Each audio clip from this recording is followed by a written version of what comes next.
Assalamualaikum warahmatullahi wabarakatuh. Perkenalkan, nama saya Bagus Sapiransa, NPM 22411135 dari kelas MNJ 22C.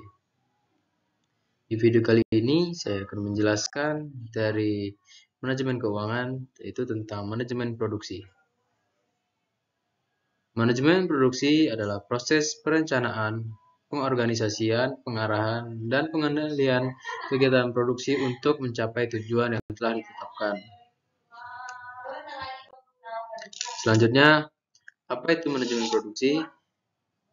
Manajemen produksi melibatkan pengawasan dan pengadilan semua aspek produksi, mulai dari perencanaan, pengadaan bahan baku, manajemen kualitas, hingga distribusi produk.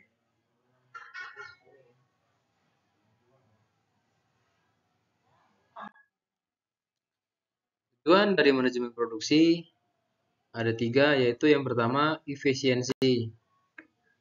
Meningkatkan efisiensi dalam proses produksi untuk mengurangi biaya dan waktu produksi. Yang kedua, kualitas. Menghasilkan produk yang berkualitas tinggi sesuai dengan standar yang ditetapkan. Yang ketiga, produktivitas. Meningkatkan produktivitas pekerja dan pemanfaatan sumber daya yang ada.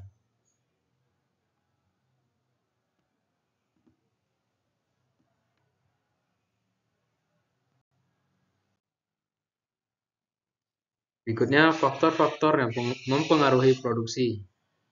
Yang pertama ada perencanaan. Perencanaan yang baik membantu mengidentifikasi kebutuhan dan mengatur aliran produksi. Yang kedua, manajemen stok. Manajemen stok yang efektif memastikan ketersediaan bahan baku dan mencegah kekurangan atau kelebihan persediaan. Ketiga, tenaga kerja. Tenaga kerja yang terampil dan terlatih berkontribusi pada produktivitas dan kualitas produksi yang baik.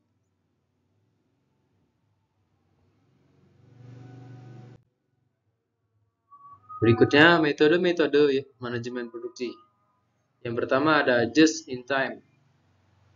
Menjaga stok minimal dengan mengirimkan bahan saat diperlukan untuk mengurangi biaya penyimpanan. Kedua, total quality management. Menggunakan kualitas dan melibatkan semua anggota tim produksi dalam menghasilkan produk yang berkualitas tinggi. Yang ketiga, lean manufacturing, yaitu menghilangkan limbah dan mengoptimalkan proses produksi untuk meningkatkan efisiensi dan mengurangi biaya.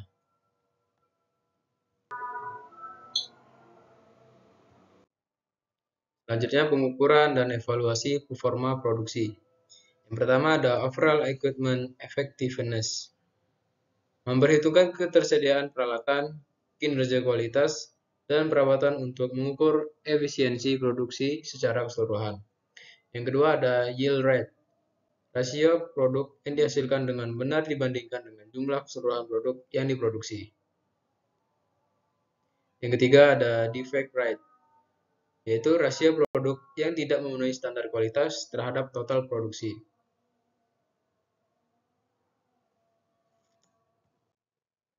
Berikutnya, perencanaan produksi.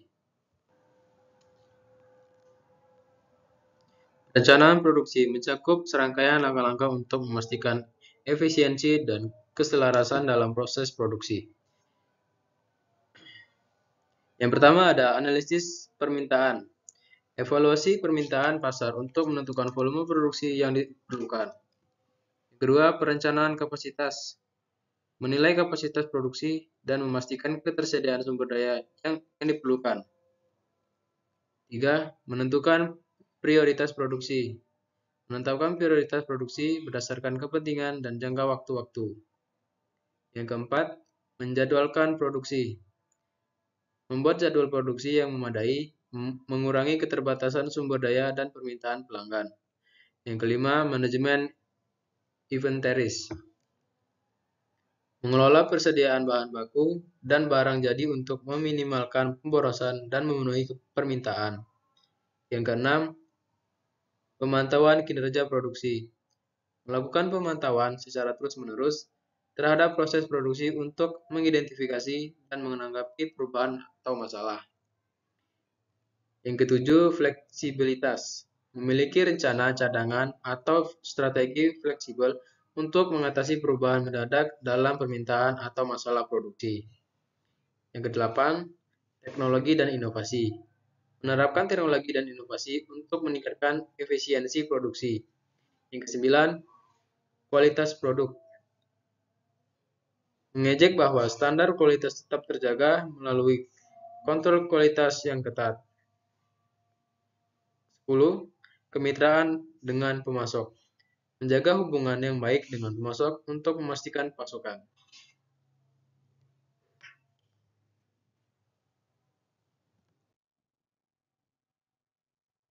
Selanjutnya, strategi pengolahan risiko produksi.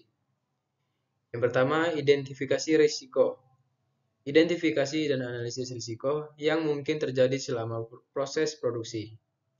Kedua, penanggulangan risiko.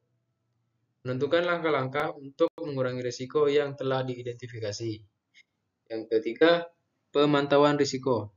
Melakukan pemantauan dan evaluasi terhadap risiko yang ada untuk mengambil tindakan yang diperlakukan.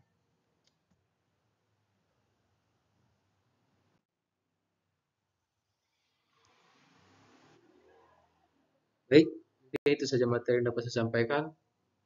Saya akhiri, wassalamualaikum warahmatullahi wabarakatuh.